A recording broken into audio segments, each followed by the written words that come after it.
పరిశుద్ధ గ్రంథాన్ని చేతపట్టుకొని కొద్ది మాటలు మనం దేవుని కృపలో మనం విందాం. ఆయన వాక్యం మనల్ని బ్రతికిస్తుంది. ఆ వాక్యాన్ని మనము విందాం, వాక్యానుసారమైన జీవితం జీవిద్దాం.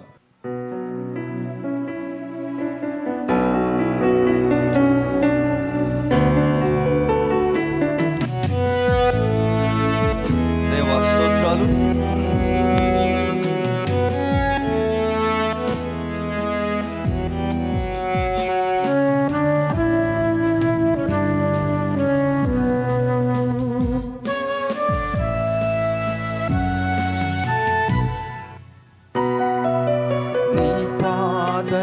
నువ్వునై నన్ను ఉండిపోని నీ సేవలో బ్రతుకు తెలవారిపోని.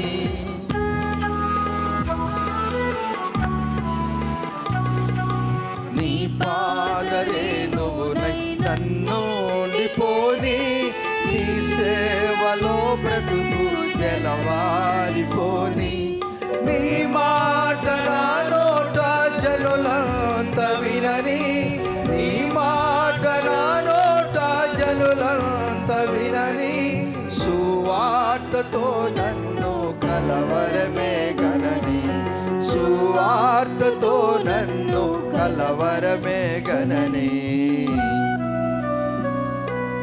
కలువారి సిలువ నాకే విలువ, కలుషంబు బాపే కరములు చాచే కలువారి సిలువ. ప్రేమగల తండ్రి, మీ నామానికి వందనాలు. మీరు చేసిన ఈ ఉపకారం బట్టి స్తోత్రాలు. ఈ చల్లని గాలులు మెల్లనైనా మీ స్వరము మాకు వినిపిస్తారని మేము నమ్ముతున్నాం. మమ్మల్ని దీవించారు, ఆశీర్వాదించారు. వర్షాలు వస్తే ఇంట్లలో మమ్మల్ని ఉంచుకున్నారు. కానీ పక్షులు గూళ్ళు లేక తడిసిపోయిన గూళ్ళల్లో రెక్కలన్నీ నానిపోయి ముళ్ళ కంపలో గూళ్ళు పెట్టుకొని జీవిస్తున్నప్పుడు మాకు పాపం అనిపించింది. కానీ మేమేం చేయలేం. ఎంతోమంది గృహాలు లేక ఉన్నారు. మమ్మల్ని ఇంతగా ఆశీర్వదించారు. ఓ దేవా, గుడారాలు లేని వారికి కూడా మంచి గుడారాలు అనుగ్రహించండి. మీరు పక్షుల కంటే శ్రేష్ఠులు కారా అన్నారు. శ్రేష్టమైన జీవితం మాకు ఇచ్చారు. మా మనసంతా, మా జీవితకాలం అంతా మీ కొరకు జీవించే కృపనేయండి. మా మీద మీకున్న కనుదృష్టిని బట్టి మీకు స్తోత్రాలు. యేసయ్య నామములో ప్రార్థిస్తున్నాం తండ్రి, ఆమెన్. మీ అందరికీ వందనాలు. మీరందరూ చాలా బాగున్నారని నమ్ముచున్నాం. రండి, పరిశుద్ధ గ్రంథంలో నుండి లూకా రాసిన సువార్త 10వ అధ్యాయము 30వ వచనం చదువుకుందాం. The book of Luke chapter 10 verse 30, 30. Yes, 30వ వచనం. అందుకు యేసు ఇట్లా నేను, ఒక మనుష్యుడు యెరూషలేము నుండి యెరికోకు దిగి వెలుచు దొంగల చేతులు చిక్కెను. వారు అతని బట్టలు దోచుకొని అతని కొట్టి కొరప్రాణములతో విడిచి వెళ్ళిపోయారు. ప్రియులారా, అందుకు యేసు అంటే ఎందుకు యేసు అనే మాట మనకు రావాలి. గత వారములో నేను ఒక మాట చెప్పాను. శాస్త్రులు, పరిసయ్యులు, సద్దుకయ్యులు, హేరోదీయులు వీరందరూ ప్రభువారిని విమర్శించువారు. ఇక్కడ ప్రస్తుతము ఈ వచనంలోనే మీరు అనగా 25వ వచనంలో ఒక ధర్మశాస్త్ర ఉపదేశకుడు లేచి యేసు ప్రభువారిని శోధిస్తూ అడిగాడు. ఏమడిగాడు? నీ పొరుగువాడు ఎవరు? నీ పొరుగువాడంటే ఎవరు అని అడిగినప్పుడు అసలు రాయబడింది ఏంటి, నువ్వు చదివేది ఏంటి అని అడిగాడు యేసయ్య. అప్పుడు అంటాడు, అవును ప్రభువా, నీ దేవుడైన యెహోవాను నీ పూర్ణ హృదయముతోనూ, నీ పూర్ణ శక్తితోనూ, నీ పూర్ణ బలముతోనూ, వివేకముతోనూ నీ దేవుణ్ణి ప్రేమించాలని చెప్పాడు. రెండవ మాట, నిన్ను వలె నీ పొరుగువారిని ప్రేమించాలంటే బలా చెప్పావురా అన్నాడు. సూపర్ చెప్పావు అన్నాడు. అప్పుడు అతడు అంటాడు 29వ వచనంలో, తానే నీతిమంతుడు అయినట్లు కనపరచగోరి, అవును కానీ నా పొరుగువాడు ఎవడయ్యా అని యేసుప్రభు వారిని అడిగాడు. అంతే. అందుకు చెప్తున్నాడు, నా పొరుగువాడు ఎవరు అంటే అప్పుడు ఆయన 2 పట్టణాలను తీసుకొచ్చాడు. మొట్టమొదటిగా ఒకటి యెరూషలేము, రెండవది యెరికో. బాగిందాం, కొద్ది మాటలు ఇందాం దేవుని బిడ్డలారా. పట్టణాలు 2 తెచ్చాడు. యెరూషలేము ఉన్నతమైన స్థితి ఉంది. యెరూషలేము చుట్టూ కొండలు ఉన్నాయి. యెరూషలేమా, యెరూషలేమా, నీవు బాగుగా కట్టబడి ఉన్నటువంటి పట్టణములే ఉన్నావు. యెరూషలేమును ప్రేమించువారు వర్ధిల్లుదురు. అనగా యెరూషలేము శాంతి సమాధానమైన పట్టణము. యెరూషలేము ఒక పరిశుద్ధాత్మ శక్తి. యెరూషలేము ఒక పరలోక రాజ్యానికి కూడా సాదృశ్యం. రెండవది, ఒక వ్యక్తి యెరూషలేములో ఉండి ఉండి ఉండి సాలైపోయింది. ఎగటు అయిపోయింది. తిని తిని స్వీట్ ఏమైపోతుందంటే వద్దనిపిస్తుందంట. ఒక్కోసారి చేదైన యాపాకు తినాలని కూడా అనిపిస్తుందంట. ఆ స్వీట్ తినట కంటే చేదైన యాపాకు తింటే ఆరోగ్యం. అల్లేలు చెప్పండి. ఈ దినాల్లో మీకు పండ్లు ఎందుకు తొందరగా పుచ్చిపోతున్నాయిరా బాబు అంటే, యాపులని మీరు నోట్లో పెట్టుకున్న వాళ్ళు కాదు. చిన్నపిల్లలకి ఈ దినాలు చిన్న పిల్లలకే పిల్లలు అందంగా ఉంటారు, కానీ వారు నవ్వారు అంటే పండ్లలో రంధ్రాలు కనపడుతుంది. ఎందుకంటే ప్రేమ, అమ్మ నాన్నకు ప్రేమ పక్క ఏ ఊరింటికి వెళ్ళిన కానీ చాక్లెట్ పండ్లు పోయి నువ్వు బ్రష్ చేసుకునేటప్పుడు పేస్ట్ కంటే కూడా యాపుల్ల వాడు. హల్లెలూయా. ఈ పండ్లని యాపుల్ల కానిగ పుల్ల బొగ్గుతో కడిగినట్టు పండ్లు. ఈ పండ్లు ప్రైజ్లాడు. మీరు ఈ దినం నుంచి అప్పుడప్పుడు నెలకొకసారని యాపుల్ల కొంచెం బ్రష్ చేసుకుని బాగుంటుంది. దేవుడిని దించును గాక. యెరూషలేములో ఉండి ఉండి ఈ వ్యక్తికి వద్దురా బాబు ఈ సంతోషం అనుకున్నాడు ఆ మనిషి. చూడు, సంతోషాన్ని కూడా వద్దనుకునే మానవులు ఉన్నారు. దేవుడు ఉచితంగా సంతోషం ఇస్తే నాకు ఈ సంతోషం వద్దురా అంటున్నాడు. అప్పుడు ఆయన అంటాడు, నేను ఎరుకోకు పోవాలన్నాడు. అనగా యెరూషలేము నుంచి పైకి చూశాడు. ఇలా చూస్తే కింద అన్ని రైళ్ళు, బండ్లు, అమ్మాయిలు, అబ్బాయిలు చూడ చక్కని వారు, సగం బట్టలు వేసుకున్న వారు, సగం వేసుకుని వారు పోతుంటే నేను యెరూషలేములో ఉండి చెడిపోతున్నట్టుగా అనిపించిందంట అతనికి. అమ్మా, నేను యెరూషలేములో ఉండి చెడిపోతున్నాను, కిందికి పోతే నేను కూడా దాన్ని కొంచెం అనుభవించాలనుకున్నాడు పాపం. అప్పుడంట ఆ మాటలోని రాయబడింది, ఒక వ్యక్తి యెరూషలేము నుండి దిగి, అంటే తన ఆత్మీయ జీవితాన్ని తక్కువ చేసుకున్నాడు అని అర్థం. యెరూషలేము ఉన్నతమైన స్థానము, యెరూషలేము పరిశుద్ధత, యెరూషలేము చుట్టూ కొండలు ఉన్నాయి, యెరూషలేమును ప్రేమించే వారు వర్ధిల్లుతారు. ఈ మాటలన్నీ మర్చిపోయాడు. పైనకు కొండెక్కి చూస్తాడు, బండ్లు, లారీలు, అమ్మాయిలు, అబ్బాయిలు పోతుంటే నేను వీరితో ఎందుకు చూడకూడదు అనుకున్నాడు. దిగాడు.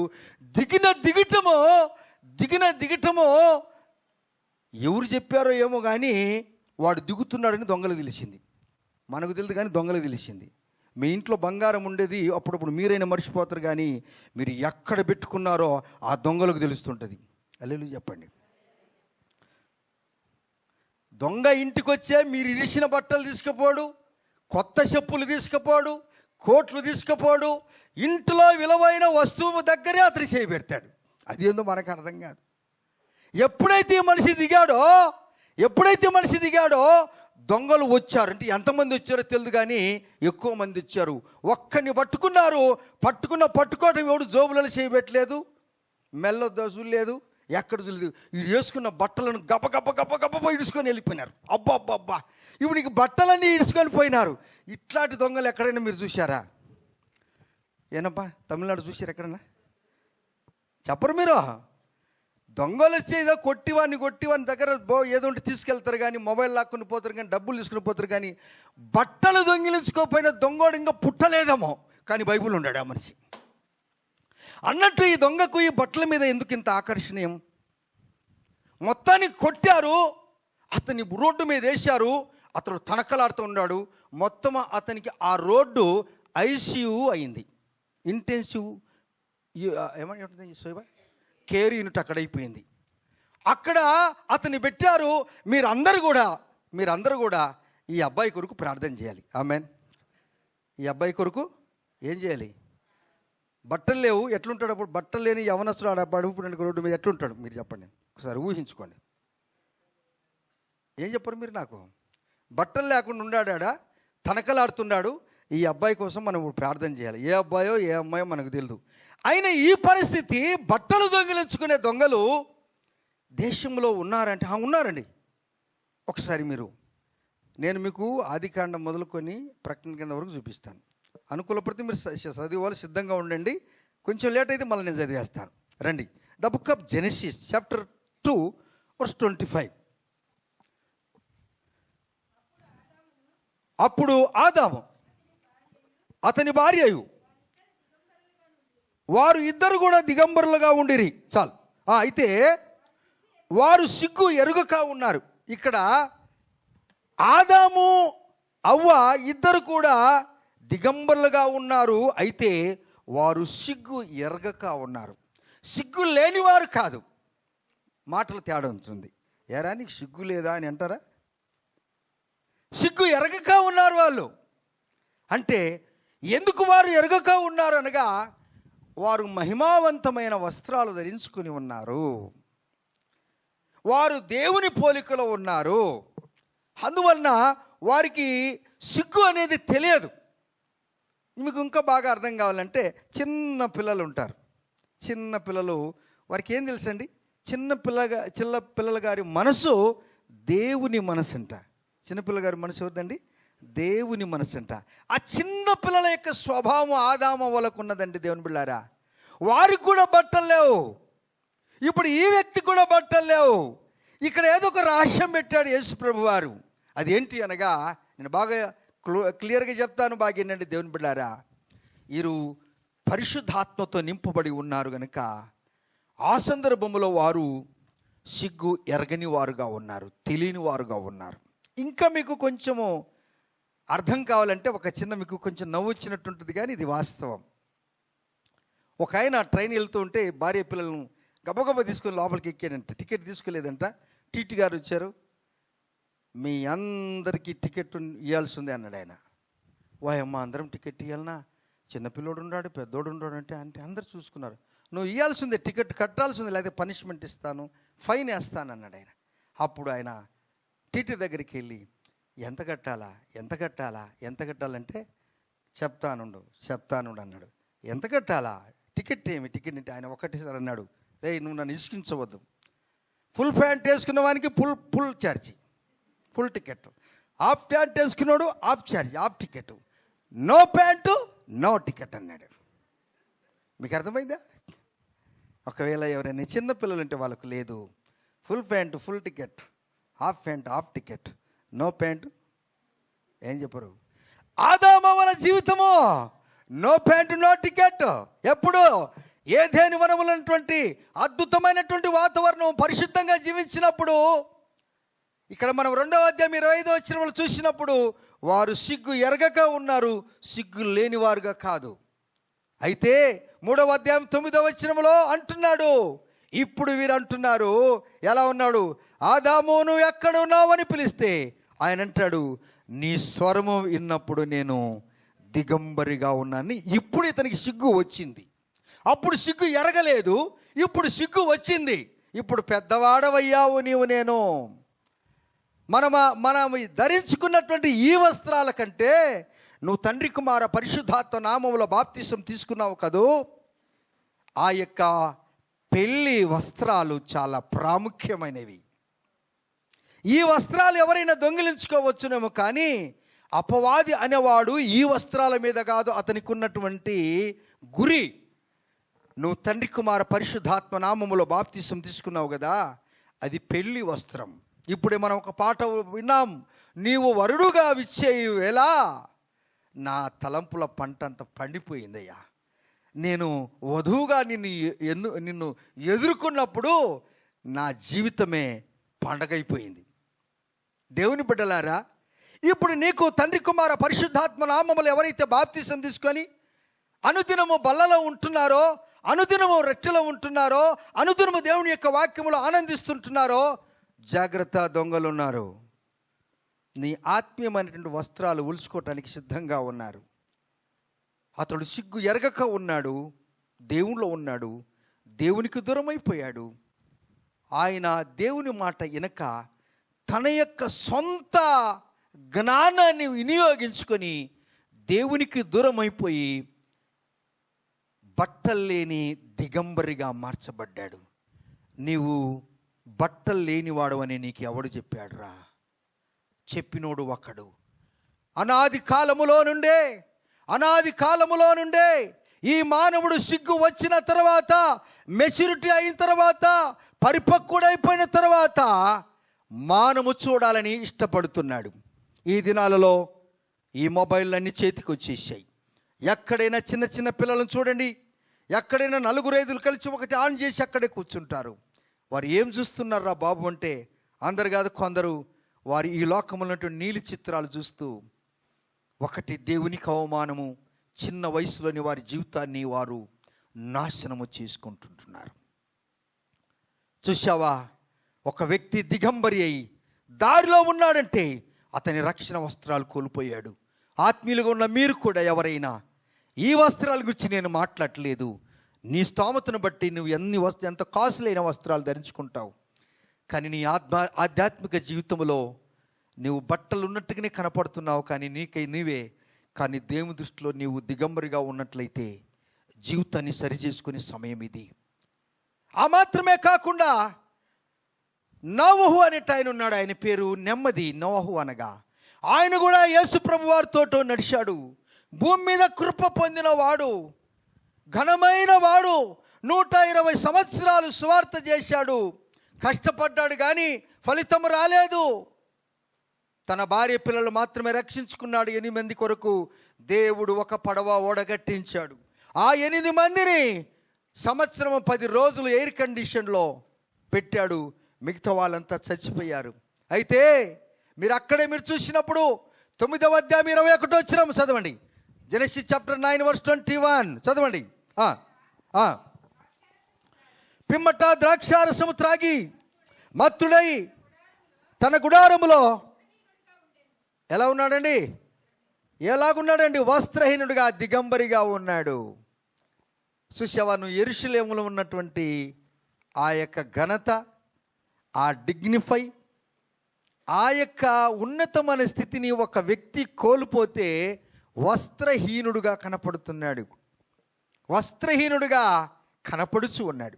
కారణం ఒకటి, అతడు దిగి వచ్చిన తర్వాత దేవునికి ఆల్టర్ కట్టాడు, అనగా బలిపీఠం కట్టాడు, బాగానే ఉంది. కానీ అతడు వ్యవసాయం ఆరంభించి ద్రాక్షారసం త్రాగి మత్తుడై వస్త్రహీనుడిగా, దిగంబరిగా అయిపోయాడు. దేవుని బిడ్డలారా, చాలామంది ఆరంభ దినాలలో బాగున్నారు, నోహులాగానే ఉన్నారు. కానీ ఇప్పుడు అంటున్నాడు, నువ్వు కట్టుకుంటున్నావు, ధరిస్తున్నావు మంచి వస్త్రాలు, దేవునికి స్తోత్రాలు, సూపర్ వస్త్రాలు. ఒకవేళ ఏదైనా కొత్తగా వచ్చినట్లయితే ఫస్ట్ నువ్వే తీసుకుంటున్నావు, ఆ పీసు మంచిది తెరుక్కో. కానీ రక్షణ వస్త్రాలు, పెళ్లి వస్త్రాలు కోల్పోవద్దు తమ్ముడు, చెల్లి, అమ్మ. అవి కోల్పోయావా కష్టం అవుతుంది. యేసుప్రభు వారు తన యొక్క కుమారుని ఒక పరలోక రాజ్యంతో పోల్చాడు. తన కుమారుని ఒక పరలోక రాజ్యంతో పోల్చాడు. నా కుమారుని పెళ్ళి అని చెప్పాడు. నా కుమారుని పెళ్ళికి ఎలాంటి దాసులకు చెప్పాడు, అందరిని పిలుచుకొని రండి చెప్పాడు. అందరు వెళ్ళారు. రాజకుమారుని పెళ్ళంట, భోజనం అంట, రండో అని దండోర కొట్టారండి. అయితే అందరు నెపాలు చెప్పారు. వాళ్ళు వచ్చి బట్టలు వచ్చి చెప్పారు, ఆ రాజుకు చెప్పారు, అయ్యా మీ కొడుకు పెళ్ళికి ఎవరు రారంట, విందుకు రమ్మంటే వారు రారంట.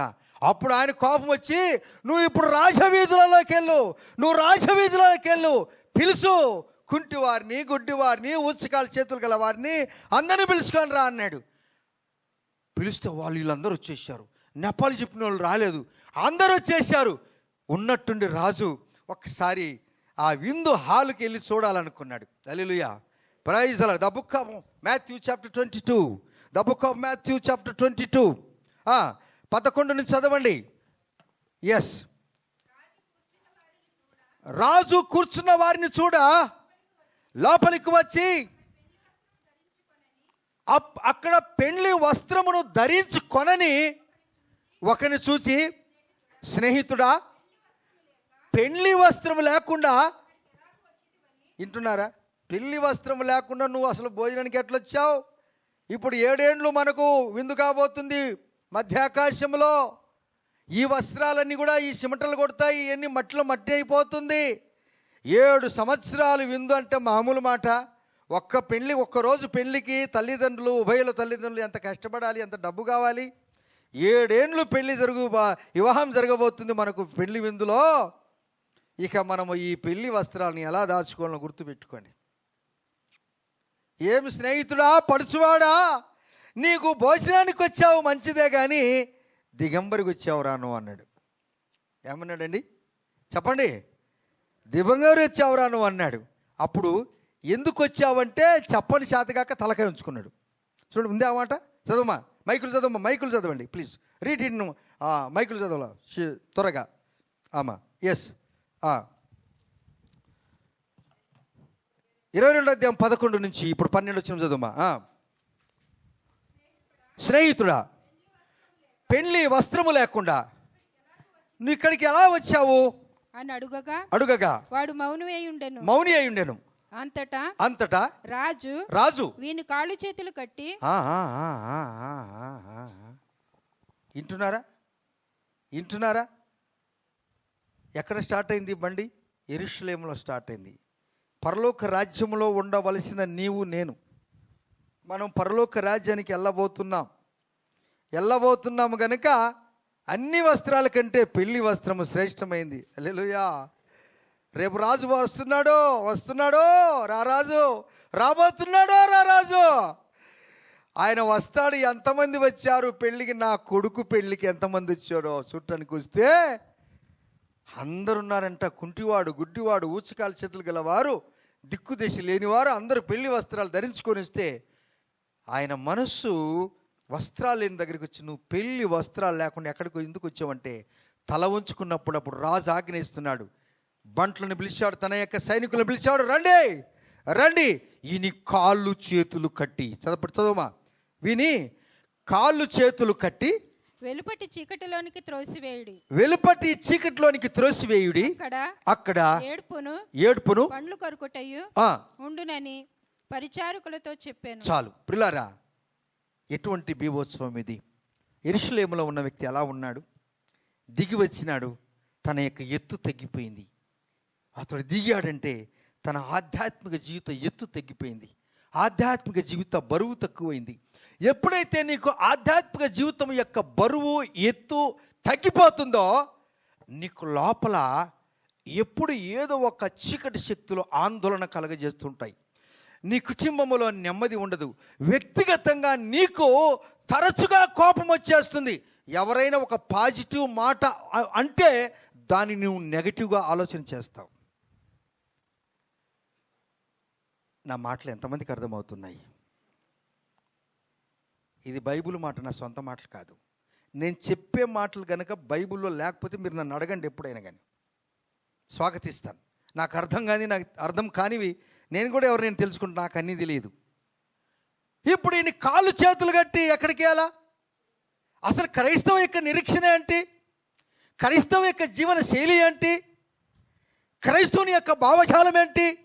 క్రైస్తవుడు ఎందుకు పుట్టాడంటే క్రైస్తవునికి ఉన్నటువంటి నిరీక్షణ ప్రపంచంలో ఎవరికి కూడా లేదు. చప్పట్లు కూడా దేవుని సూచిద్దామా? మా రాజు రాబోతున్నాడు. మా రాజు ఒకప్పుడు క్రీస్తుకు శకము 2000 సంవత్సరాల క్రితం వచ్చాడు. 2020 సంవత్సరంలో ఆయన వచ్చాడు, అందరికీ కనపన్నాడు. ఈ మాటలు రాసినప్పుడు 4వ శతాబ్దంలో ఈ మాటలు రాశాడు.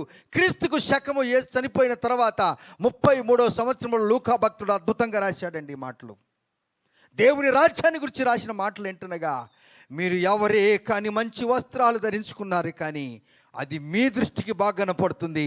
మిమ్మల్ని కూడా ఎవరు అడుగుతున్నారు, నన్ను కూడా ఎవరు అడుగుతున్నారు, నువ్వు ఈ దినము కట్టిన సారీ చాలా బాగుంది, నువ్వు చేసుకున్న బట్టలు చాలా బాగుండాయి అంటున్నారు. కానీ యేసు ప్రభు వారు ఏమంటున్నాడు? ఒక గుర్తు చేసుకో.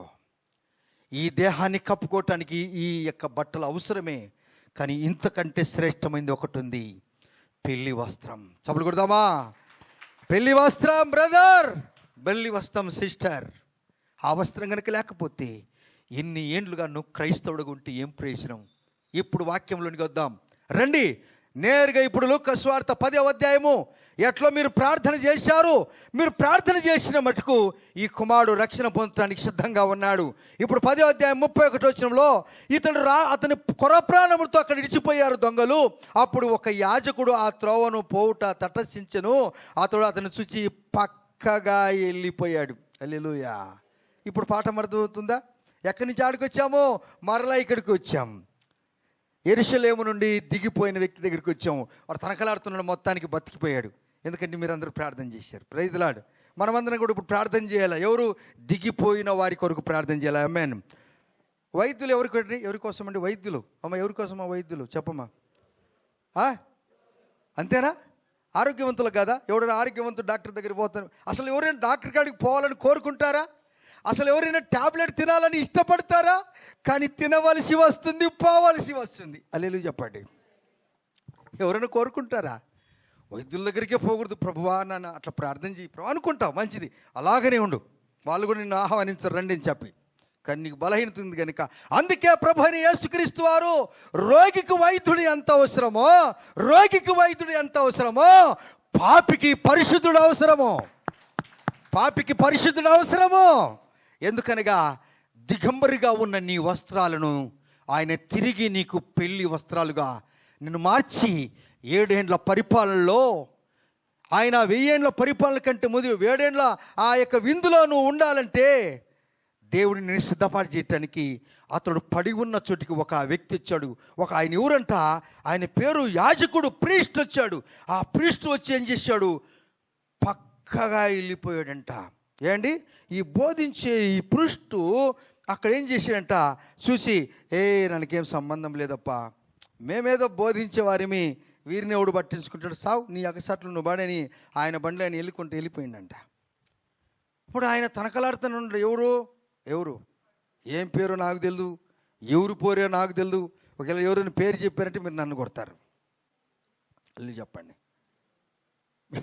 ఎవరైనా పేరు చెప్పాను అనుకో మీరు నన్ను కొడతారు. నేను ఎందుకు మీతో కొట్టించుకోవాలా, మీరు నన్ను తిడతారు, మీరు నన్ను కొట్టాలా తిట్టాలా, తిడితే నేను కూడా బాగుపడతాను. హల్లెలూయా. నేను బాగుపడటానికి అట్లా కాదు పాస్టర్ ఇట్లా చెప్పని మీరు చెప్తే నేను తప్పకుండా బాగుపడటానికి ఇష్టపడతాను. రండి, రెండవ వ్యక్తి వచ్చాడు. అతను చూసి అతను చూడండి, పైకి రండి, పక్కగా వెళ్ళిపోయాను. 33 వచనము, 32వ వచనము. అలాగున లేవీడు ఒకడు వచ్చాడు, ఆ చోటికి వచ్చి అతను చూసి పక్కకి వెళ్ళిపోయాడు. ఈ లేవీడు అనగా వీరు కూడా యాకోబు సంతానమే, వీరందరూ కూడా ఇశ్రాయేలు సంతానమే. ఈ లేవి ఆ సంతానం అంతా కూడా వీరందరూ కూడా యాజకులుగా ఉన్నారు, లేవీలుగా ఉన్నారు. ఈ భూమి మీదకి యాజకులు రాకమునుపు యాజకత్వం చేసినటువంటి వ్యక్తులు మొట్టమొదటి ఎవరో తెలిసిన, హెబేలు, కయ్యూను, వారందరూ కూడా దేవునికి సమర్పణ చేశారు, దేవునికి వరకు సమర్పణ చేశారు. అబ్రహాము, ఇస్సాకు, యాకోబు వీరందరూ కూడా యాజకత్వం చేశారు, వారు పెద్దలుగా ఉన్నారు. అయితే మోషే ధర్మశాస్త్రం వచ్చిన తర్వాత అహరోన్ను పెట్టాడు, మీరు యాజకత్వం చేయాలని. ఇక్కడ వీరు డోనర్స్ అనగా బాగా గుప్పిళ్ళు ఇప్పేవారు చూశారు. వీడు పని తనకలాడుతూ ఉంటే సావు నాకు పని నేను వెళ్ళిపోతాను, అతను కూడా వెళ్ళిపోయినాడు. చూసావా, మనము దేవుణ్ణి కలుసుకొని యుగయుగములు జీవించటానికి ఎవరు ఇష్టపడలేదు. ఆదాము మొదలుకొని మనం చూస్తే ఆదాము దిగంబరైపోయాడు. నోహును చూస్తే ఆయన దిగంబరైపోయాడు. యెరూషలేములో ఉన్న ఒక వ్యక్తి ఎరుకోకు దిగిపోతుంటే అతడు దిగంబరైపోయాడు. పెళ్ళి విందుకు పిలిపిస్తే రాజు యొక్క కుమారుని పెళ్ళికి భోజనానికి రమ్మంటే అందరిని అప్పాలు చెప్పారు. మీరు ఆ పైభాగం చదువుకుంటే 22వ అధ్యాయం, మా లూకాసు వార్త, మత్తయి వార్త 22వ అధ్యాయం చదువుకుంటే అందరిని అప్పాలు చెప్పారు. కానీ కొందరు వచ్చారు, ఆ కొందరు చుట్టానికి యేసుప్రభు వెళ్తే ఒక వ్యక్తి పెళ్లి వస్త్రాలు ధరించకుండా వచ్చాడు. వచ్చిన వారందరూ పరలోక రాజ్యానికి వెళ్ళాడు, ఒక్కడు మాత్రమే నరకానికి కాళ్ళు చేతులు కట్టి పారేశారు. ఆ జాబితాలో మన పేర్లు ఏ ఉండకూడదు. ఇప్పుడు లేవీడు వచ్చాడు, యాజకుడు వచ్చాడు, మాకు వద్దులే, మాకు సంబంధం లేదులే, వానికి సాట్లో పడతలే. ఇంకా ఈ దినాల్లో కొత్త ట్రెండ్ వచ్చేసింది. ఎవరైనా యాక్సిడెంట్లో బాధపడి రక్తం కారుతుంటే వీళ్ళకి వచ్చిన రోగం ఏందో ఫోటో తీసేది, ఫోటో చేస్తాడు, కెమెరా చేస్తాడు. రే నీ చేతనైతే అలా కాళ్ళు కొడుకు, ఆ రక్తము తుడుసు, నీ చేతనైతే ఫోన్ చేసి ఊరికి పిలిపించు, కొంచెం నిలబడు. ఈ సేవకుడు అనేక పర్యాలు చేశాడు ఆ కార్యము. అల్లు చెప్పండి, ఈ సేవకుడు చేశాడు కానీ చెప్తున్నాను, ఈ సమరేడెంట్ కూడా నాకేంటో తెలియదు. లేవీలు వచ్చారు, వెళ్ళిపోయారు, ఇంకా యాజకులు వచ్చి వెళ్ళిపోయారు. అయితే ఒక సమరయుడు ఆయన ప్రయాణిస్తున్నాడు. ఈ సమరయులు చాలా దీనస్థితి గలవారు, యూదులు ఉన్నతమైన స్థితి గలవారు. మనం సమరయ స్త్రీ చరిత్ర దగ్గరికి వెళ్తే, అయ్యా మీరు మా చేతుల నీళ్లు మీరు తాగుతారా, మీరు యూదులు గొప్పవారండి, మేము సమరయులు ఊరు బయట ఉండేవారిమండి. ఆ దినాలలో అనేక పర్యాయములు ఏమండి, ఈ కాళ్ళు, ఆ చిన్న జాతి వారి కాళ్ళు ఆ ఊరిలో ఉండకుండాలంటే ఈ నడుముకు ఒక పొరక కడతారండి. పొరక, పెద్ద పొరక, తాటాకులు కడతారు. ఈ నడుచుకుంటూ ఊర్లో పోతే ఈయన కాళ్ళే ఉండకూడదు, కాళ్ళ అడుగులే ఉండకూడదు. అమ్మా, అటువంటి స్థితిలో దేవుడు నన్ను మనల్ని ఎన్నుకున్నాడు. ఈ దినము దేవుడు మన ఇండ్లను ఊరికి సెంటర్ భాగములోనే కట్టించాడు యేసు ప్రభువారు. ఈ దినము ఉన్నతమైన స్థితికి వచ్చడానికి దేవుడు కృప చూపించాడు. ఎవరైతే వీరు చిన్న జాతి వారు, ఎవరైతే వీరు అన్నారో వారినే దేవుడు హెచ్చించాడు. చప్పలు కూడా దేవుని చూద్దామా. తీసివేసిన రాయి మూలకు తలరాయి ఆయను, ఎన్నిక లేని వాడు బలమైన జనమాయను, వారిలో ఒంటరి అయిన వాడు 1000 మంది అయినను. పెంట కుప్పలలో నుంచి యేసయ్య వారిని ఉన్నతమైన స్థితికి తెచ్చాడు యేసయ్య. ఇప్పుడు సమరయుడు వచ్చాడు. ఈయన వర్ణన ఒకసారి ఇందాం. ఏమన్నా చదవండి అన్నమాట ఓదురి. అప్పుడు సమరయుడు వచ్చి, అయితే ఒక సమరయుడు ప్రయాణమైపోవచ్చు అతడు పడి ఉన్న చోటికి వచ్చి. ఇది చాలా గొప్ప సంగతి. పడి ఉన్న చోటికి వచ్చి. దేవుని బిడ్డలారా, బకృతి పెట్టుకోండి. ఒకసారి కొన్ని పర్యాలు నేను కొన్ని ఇళ్ళకి వెళ్ళాను. నేను నా సతిమ వెళ్ళినప్పుడు దుర్వాసన, గందగి, పరిస్థితులు తారుమారలేవు. మమ్మల్ని చూసి వారికి కుర్చీ వేయటానికి కూడా కుర్చీ లేదు, ఒక మంచి పట్టేలని కానీ లేదు. వాళ్ళు పేడతో అలికిన ఇండ్లలోనే నేను నా భార్య అలాగనే కూర్చున్నాం. ఆ ఇంట్లో కటిక చీకటి, లైట్లు లేవు. లైట్లు ఉన్నా కానీ కట్టుకోవడానికి డబ్బులు లేవు. చాలా బీభోత్సవం, కనెక్షన్ ఇచ్చేవాడు కూడా లేడు. దుర్వాసన. అక్కడ కూర్చున్నాం. దేవా, నాకంటే మాకంటే ముందుగా మీరు ఇక్కడికి వచ్చారని మేము నమ్ముతున్నాం స్వామి. యేసు నామములో ఈ కుటుంబం బాగుపడును గాక. ఆమెన్. ఎన్నో కుటుంబాలు బాగు చేశాడు. నేను చెప్పమంటే వారి పేర్లు కూడా మీకు ఇస్తాను. సమరయుడు అంటే తీసివేయబడిన వాడే, దూరమైన వాడే. కానీ ఎంతోమంది దిగంబరులుగా ఉంటే వారికి పెళ్లి వస్త్రం ఇవ్వటానికి ఒక దైవజనుడు దేవుడు పంపిస్తాడు అక్కడికి. హల్లెలూయా. ఇతడు పడి ఉన్న చోటికి వచ్చి, చదవండి, వచ్చి అతని చూచి అతని మీద జాలిపడి దగ్గరకు పోయి నూనెయు ద్రాక్షరసమును పోసి అతని గాయములు కట్టి తన వాహనం మీద ఎక్కించుకొని ఒక పూట కూర ఇంటి వానికి తీసుకెళ్ళి అతనిని పరామర్శించాను. ముందే ప్రయాణము, నిలబడ్డాడు, గాయాలు కట్టాడు, అన్నీ కట్టాడు. అతన్ని ఎత్తుకున్నాడు. తాను వెళ్తున్న వాహనంలోనే అతని ఎత్తి కూర్చోబెట్టుకున్నాడు. అప్పుడు అంటాడు, ఎందుకయ్యా నన్ను ఇంత ప్రేమించావు? ఏ మంచితనం ఉంది? లేవీడు వచ్చాడు, చూసి వెళ్ళిపోయాడు. యాజకుడు వచ్చాడు, చూసి వెళ్ళిపోయాడు. ఎందుకు పనికి? దేవుడు దిగిపోయిన ఈ వ్యక్తి కొరకు, యెరూషలేములో ఉన్న దిగిపోయిన ఈ వ్యక్తి కొరకు యేసు ప్రభువు రాజాది రాజు ఆయన దిగి వచ్చాడు. ఎందుకు దిగి వచ్చాడు?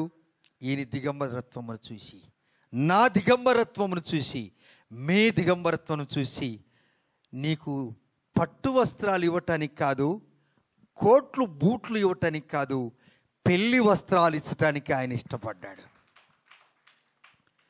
రాజుల పెళ్లికి నువ్వు వెళ్తున్నావంటే ఎంత సంతోషం. గొప్ప గొప్ప వారు ఆహ్వానిస్తారు పెళ్ళిళ్ళకు. వారు పెళ్ళిళ్ళు చేసే పెళ్లి పత్రికే 5,000 రూపాయల. అమ్మో అయ్యా, మీరు తప్పకుండా పెళ్ళి, మా కొడుకు పెళ్ళికి రావాలా? దేవా, ఎందుకయ్యా మా మీద నీకు ఇంత ప్రేమ? ఏమి అద్భుత ప్రేమ సంకల్పం, నేనేమి చెల్లింతో. ఎందుకయ్యా ఈయన మీద? ఎందుకు బ్రదర్, సిస్టర్, తల్లి, తమ్ముడు, చెల్లి, ఈ అందమైన సుందరమైన మందిరములో నీకు అక్కడే కానీ ఏం తొందర కాకుండా కూర్చోబెడుతున్నంటే, ఈ మందిరమే ఇంత సుందరంగా చిన్న మందిరమే, కానీ రాజాది రాజుండే ఇల్లు ఎంత బాగుంటుందో. దిగంబరత్వం ఎక్కడైనా ఉందో చూసుకో. తన యొక్క వాహనం మీద కూర్చోబెట్టుకున్నాడు. ఎస్, దేవుడు శుద్ధిదమా. ఎస్, అందరు చప్పట్లు కొడదామా?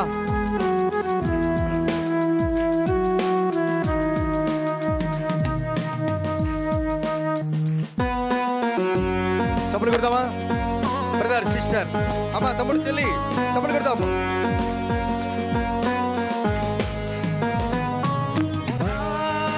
పాపము బాప నరరూపివైనావు,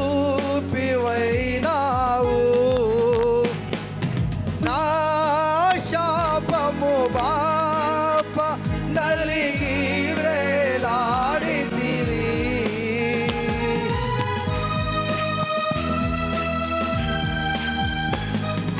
నా పాపము బాప నరరూపివైనావు, నా శాపము బాప నలిగి వ్రేలాడితివి. నాకు చాలిన దేవుడవు నీవే, నా స్థానములో నీవే. నాకు చాలిన దేవుడవు నీవే, నా స్థానములో నీవే. హల్లెలూయా యేసయ్యా, హల్లెలూయా యేసయ్యా. ఎందుకో నన్నింతగా నీవు ప్రేమించితివో దేవా, అందుకో నా దీన స్తుతి పాత్ర. హల్లెలూయా యేసయ్యా, హల్లెలూయా యేసయ్యా. తన వాహనం మీద కూర్చోబెట్టుకొని ఆయన గుర్రాన్ని వేగంగా తీసుకొని పోతున్నాడు, వేగంగా తీసుకొని పోతున్నాడు. దెబ్బ తగలకుండా ఇట్లా చేయి పెడతాడు, ఇట్లా చేయి పెడతాడు. నీకు దెబ్బలు తగిలినాయి, జాగ్రత్త, నేను తీసుకెళ్తాను. నేను నిన్ను ఎక్కడికి తీసుకుపోతానో, ఏదైతే నీకు సురక్షితమైన స్థలమో నిన్ను అక్కడికి తీసుకున్నాడు. రుణపోయాడు. ఒక్కసారి గుర్రానికి బ్రేకులు ఇచ్చాడు, నిలబడిపోయింది. ఆయన మెల్లగా ఎత్తుకున్నాడు. ఎవరు? చర్చి పాస్టర్ గారు. కమ్ కమ్ కమ్ హియర్, ఇలారా. ఈ అబ్బాయిని ఈ అమ్మాయిని బాగా చూసుకో, ఈ అమ్మాయిని బాగా చూసుకో. ఇదిగో నీకు 2 దేనారాలు ఇస్తున్నాను. ఒక్క దేనారం ₹1 దినాల్లో 4వ శతాబ్దంలో 33వ సంవత్సరంలో ₹1 విలువైందో తెలుసా? 100 సంవత్సరాల కథ నీకు నేను చెప్తున్నాను. ₹1, అందులో పైసా, 2 పైసలు, బేడ, అర్ధాన, ఆన. ఒక బేడ 3 పైసలు గినుంటే ఆ ఇంటికి రేషన్ పానీ అన్నీ వచ్చేస్తాయి, బియ్యం, బ్యాళ్ళు, చక్కెర అన్నీ వచ్చేస్తాయి. ఈ పెద్ద పెద్ద మీ నాయనలకు మా నాయనలకు తెలిసి కదా. అర్ధాన, ఆన అన్నీ ఉంటే అమ్మ ఎంత డబ్బులు. ఆ దినములో ఐశ్వర్యవంతుడు ఒక సమరయుడిగా వచ్చాడు. వచ్చి పడి ఉన్న చోటుకు వచ్చాడు. అతను చూశాడు, అతని గాయాలు కట్టాడు, ద్రాక్షరసం పోశాడు, కట్లు కట్టాడు, ఎత్తుకున్నాడు, గుర్రం మీద కూర్చోబెట్టుకున్నాడు, పరిగెత్తుకొని వచ్చాడు. పూటకుల్లవాడు సత్రము ఇన్నంటారు, తీసుకొచ్చాడు. ఇలా రా అన్నాడు. ఇది ఒక దిగన తీసుకో. 2 దేనారాలు ఇచ్చాడు. క్రొత్త నిబంధన ₹1, పాత నిబంధన ₹1. తీసుకో, ఇది తీసుకో. ఆ దినాలలో బైబుల్ కలువ అంత విలువ. అవును, ఈ దినం లండన్ మ్యూజియంలో మొట్టమొదట స్టార్ట్ అయిన బైబుల్ ఇంత పెద్దగా ఉంది. దాన్ని ఒక రాజు కొన్నాడు. ఎంత కొన్నాడు తెలుసా? కొన్ని కోట్ల రూపాయలు కొన్నాడండి. దాన్ని కోట్ల రూపాయలు కొన్నాడండి. ఆ మ్యూజియంలో ఇప్పుడు కూడా ఆ బైబుల్ ఉంది. ఎవరైనా కొత్త వారు వచ్చారంటే ఒక సేవకుడు ఏం చేస్తారంటే నాకు తోడిపోయినాడు, బాబు నీకు బైబుల్ లేదా, రారా, ఇదిగో నైనా నీకు బైబుల్ ఇస్తాను చూడరా, ఇదిగో పైన బైబుల్ అంతట్లేదు నాకు, తీసుకో బైబుల్ తీసుకో. నీ నుండి నాకు ఒక పైస వద్దు. నువ్వు దిగంబరులో ఉన్నావు. వస్త్రాలు బాగున్నాయి కానీ ఈ బైబుల్ పట్టుకోవటానికి చాలామంది సిగ్గుపడుతుంటారు. ఈ బైబులు నల్ల అట్టే. ఒకసారి ఒక ఆయన నాకు తెలిసిన ఒక క్యారలెట్స్ ఆర్మీలో ఉండేవాడు. చాలా ఎత్తుకుంటాడు, బాగుంటాడు మనిషి. ఆదివారం వచ్చేసరికి మథుర నుంచి ఢిల్లీకి వెళ్ళాలి. ఆయనకు, సార్ మీరేమనుకోకపోతే ఈ అట్ట కవర్ నాకు ఈ సార్ అంటాడు. ఎందుకు నీకంటే ఇది పట్టుకోవటానికి చాలా బాగుంటుంది సార్ నాకు. అంటే నేను ప్రేమించి ఈ బైబుల్ అట్ట తీసి అతనికి ఇచ్చేవాడిని. ఊరికి పోయిన తర్వాత మళ్ళీ నాకు ఇచ్చేవాడు. ఇలా చెప్తూ ఈ అట్టనే, ఈ నల్ల అట్టనే నువ్వు ఇంత ప్రేమిస్తే ఈ నల్ల అట్ట లోపల నీ హృదయాన్ని పరిశీలించి నిన్ను బాగు చేసే గ్రంథము ఈ చరిత్ర గ్రంథము. ఇది ప్రభు అయిన యేసుక్రీస్తు వారు రాసిన హృదయం. ఇది ఆయన హృదయం బ్రదర్. ఇది క్రైస్తవుని హృదయము, దేవుని యొక్క ఆలయము. నీ హృదయం ఏ కులమైన ఏ మతమైన. నిజమే, ఎండలకాలం వస్తే నీళ్ళు వస్తే వాళ్ళు ఎవరు పెట్టుకోరు, నేను తెచ్చి పెట్టుకుంటాను. నీళ్ళు తాగుతాడు. నీ మనసు ఎంత పెద్ద మనసు. నేను అక్కడికి పోయి నీళ్ళు తెచ్చుకోవటానికి నేను ఇంత సోమరిని అయిపోయాను, కానీ నువ్వు నీళ్ళు కూడా తెచ్చి నువ్వు లాకర్లు పెడతావు కదా. నీది ఎంత పెద్ద మనసు. ఒక మంచి సమరయుడు ఏం చేస్తాడనగా ఈ పని చేస్తాడు. నీ కోసం కాసుకొని ఉంటాడు. కొన్ని పర్యాలు నాతో కొందరు ఆదివారం వస్తుంటారు క్యాంప్కి వచ్చి. నేను అక్కడికి వెళ్ళి, అమ్మా సిస్టర్ వాళ్ళు తలుపు తీసిన తర్వాత నాతో వచ్చిన వ్యక్తులు అంటాడు, సార్ ఎంత ఓపిక సార్ నీకు. ఆమె వచ్చి తలుపు తీసి మరలా వాళ్ళందరూ కలుసుకొని ప్రార్థన చేసుకొని 10 గంటలకు, నీకెంత ఓపిక సార్. ఈ ఓపిక నాకెవరు నేర్పించారనగా నా కొరకు రక్తం గార్చి ప్రాణం పెట్టిన దేవుడు. పుట్టకొలవానికి ఇచ్చి నీకేమన్నా అవసరమైతే మళ్ళా నాకు ఫోన్ చేయి, నేను మళ్ళా వస్తానన్నాడు. వస్తాడు కదా, వస్తానన్నాడు. నీకు ఏదైనా అవసరమైతే నేను ఇస్తానన్నాడు. నీ రూపము నాలో నిర్మించి ఉన్నావు. నీ రూపము నాలో నిర్మించి ఉన్నావు. నీ పోలిక నాలో రూపించుకున్నావు. నీ రూపము నాలో నిర్మించుకున్నావు.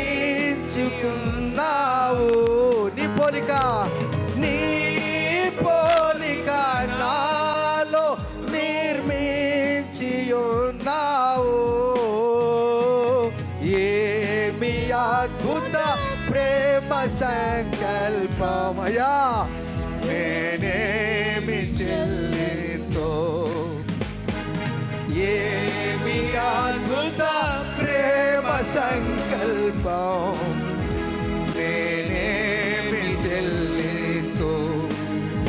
హల్లెలూయా యేసయ్యా, హల్లెలూయా యేసయ్యా. ఎందుకో నన్ను ఇంత గందరము, ఎందుకో నన్నింతగా నీవు ప్రేమించితివో దేవా.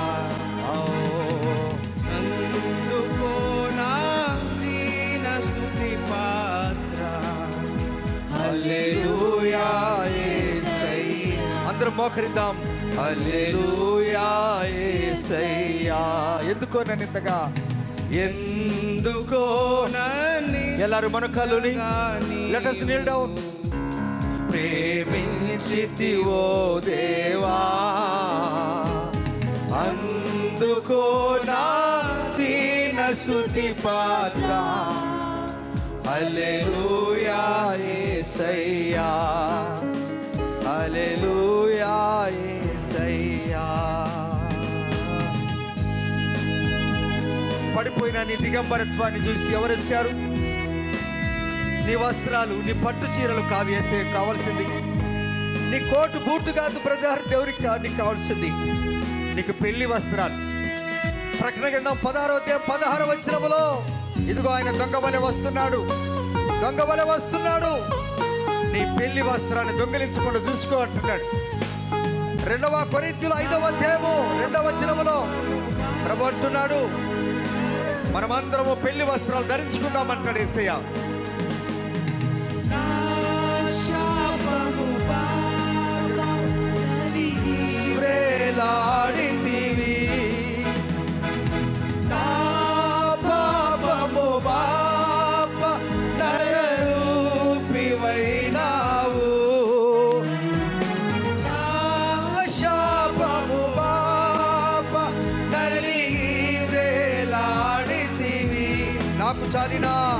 నాకు చాలిన దేవుడవు నీవే. నా స్థానములో హల్లెలూయా యేసయ్యా. నాకు చాలిన దేవుడవు నీవే. నా స్థానములో నీవే. నాకు చాలిన దేవుడవు నీవే. స్తోత్రమయ్యా. నా స్థానములో నీవే. హల్లెలూయా యేసయ్యా. హల్లెలూయా యేసయ్యా. చివరిగా హల్లెలూయా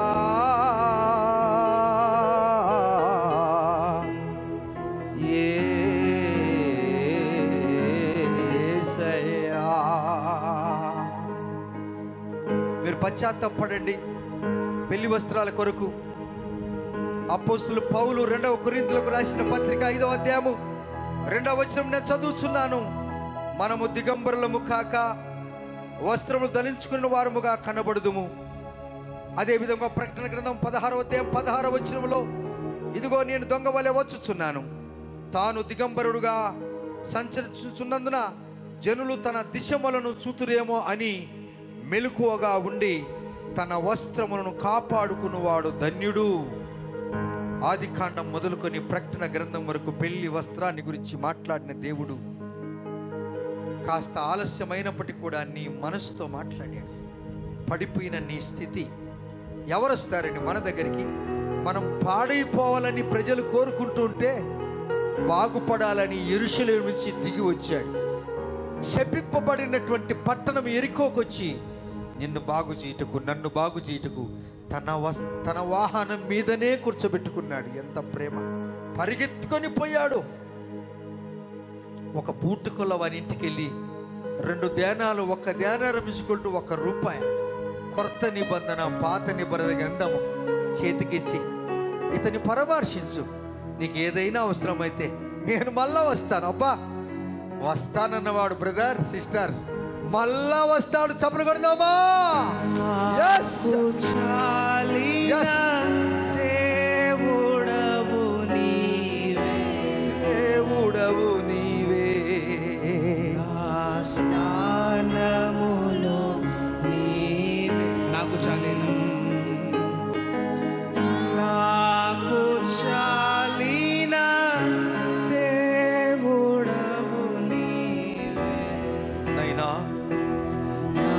స్థానములో గలమెత్తి యవనస్తురాలా గలమెత్తి నాకు చాలిన దేవుడవు నీవే. ఇట్టి ప్రధాన యాజకుడు మనకు సరిపోయిన వాడు. నా స్థానములో నీవే.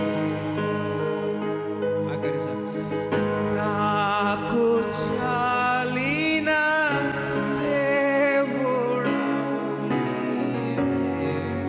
అయ్యా, నా స్థానములో నీవే. హల్లెలూయా హల్లెలూయా యేసయ్యా. హల్లెలూయా యేసయ్యా. నీకు చాలిన దేవుడు ఈయన. అమ్మా, నీకు చాలిన దేవుడు, నీకు చాలిన దేవుడు ఈయనే. మీ కొరకు నేను ప్రార్థిస్తున్నాను. కనికరము, కృపా, వాత్సల్యత, దయగలిగిన దేవా, లేవీలు మమ్మల్ని రక్షించలేకపోయారు, యాజకులు మమ్మల్ని రక్షించలేకపోయారు. ప్రధాన యాజకుడు, ఇట్టి ప్రధాన యాజకుడు మాకు సరిపోయినవాడు. మా దిగంబరత్వను తీసివేసి రానున్న రారాజు ఎదుట మేము వధువులుగా పెళ్లి వస్త్రాలు ధరించుకుని పోయినప్పుడే మీరు మమ్మల్ని మీ కుమార్తెగా లేక మీ యొక్క పెళ్లి కుమార్తెగా మమ్మల్ని స్వీకరింపబోతున్నారు. నీ ప్రియబిడ్డలా దీవించి ఆశీర్వదించండి. వెళ్తున్నారు, విని ఆశీర్వదించి ధైర్యపరచండి. భయపడవద్దు, నేను మీకు తోడుగా ఉన్నాను. మీ ఉద్దేశాలను సఫలం చేయని చెప్పిన మాటలు జ్ఞాపకం చేసుకుంటూ యేసయ్య నామములో ప్రార్థించి అడిగి పొంది ఉన్నాము తండ్రి. ఆమెను. మన తండ్రికి దేవుని ప్రేమ, కుమారుని కృప, పరిశుద్ధాత్మ దేవునికి విశ్వాసం ఇక్కడ మనందరికీ యేసయ్య కృప ఒక మంచి సమరయుడుగా ఉండి మనలందరినీ ఆదరించునుగాక. ఆమేన్. Praise Lord. ప్రభువుని దీవించునుగాక. God bless you.